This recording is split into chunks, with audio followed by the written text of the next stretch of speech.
Hebron was one of the largest cities in biblical times and today is considered one of Israel's 4 holy cities. While it's a divided city under Israeli rule, you might be surprised to know Jews and Muslims peacefully share a holy site there. CBN's Scott Ross has that story. This is Hebron, the place Abraham buried his wife Sarah. Later, according to the Bible, he, his son Isaac, and grandson Jacob, and their wives were all buried here in the place now known as the Cave of the Patriarchs. How old is this building? What is this building? This building stands here 2,000 years. Abraham had purchased the whole field around and the cave some 4,000 years ago. Actually, we have discovered the cave. The cave is here. Herod the Great, who constructed Jerusalem's second temple, also built a structure over the cave. In the time of the Second Temple period, this structure was built here by the Jews to memorize and to build a place of coming and praying and being a part of this very, very long and special history. 1,200 years later, Muslim conquerors modified the structure by adding minarets. They now consider it the Al-Abrahami Mosque. The shrine actually is 2 stories. The upper one is the place where people come and pray and enter under Muslim control. From the 13th century, Jews and Christians were not allowed in. They were denied access. They had to stand outside. Anyhow, today, thank God, it's open again. Jews lived in the city until they were driven out in the 1929 riots. They returned after Israel regained control in 1967 during the Six-Day War. About 800 Jews now live in Hebron, surrounded by some 200,000 Arabs. Noam Arnon, a Jewish Israeli, has lived here more than 45 years. The lower level contains the cave. Now, this level is closed. Why?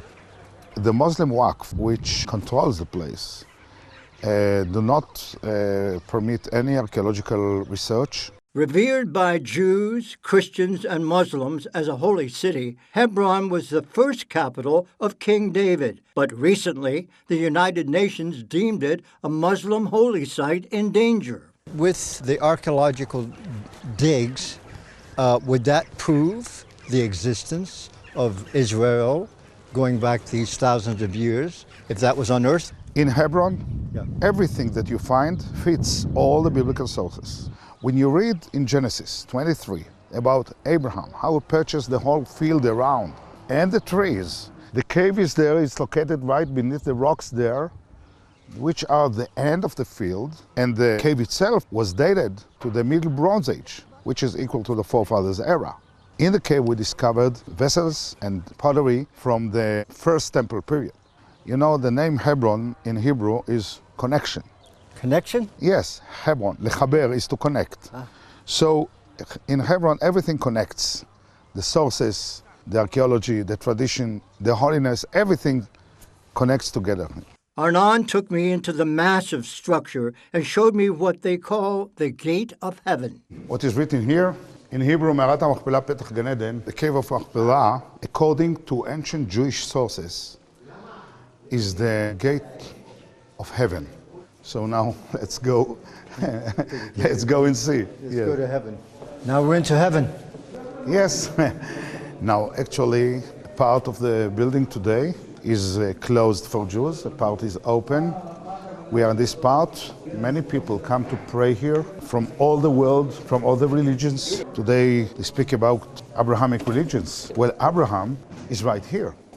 This is the memorial of Abraham. Actually, the cave is located right beneath this memorial. And we have here 3 couples, Abraham and Sarah, Isaac and Rebecca, Jacob and Leah. So the actual bones are down underneath here? Yes, underneath. How did you discover it? Well, it was in the middle of the night, one of the last nights of the Jewish calendar. And there are special prayers, and people come here and blow the shofar and sing many songs. So there was a lot of noise, and we, covered by that noise, we got the tools to open the gates of heaven, like hammers, like chisels. That was decades ago, and no one is allowed in the cave anymore. There were some stairs leading to a dark and long tunnel We have crawled through this tunnel. We took some stones from the floor and then we discovered the cave.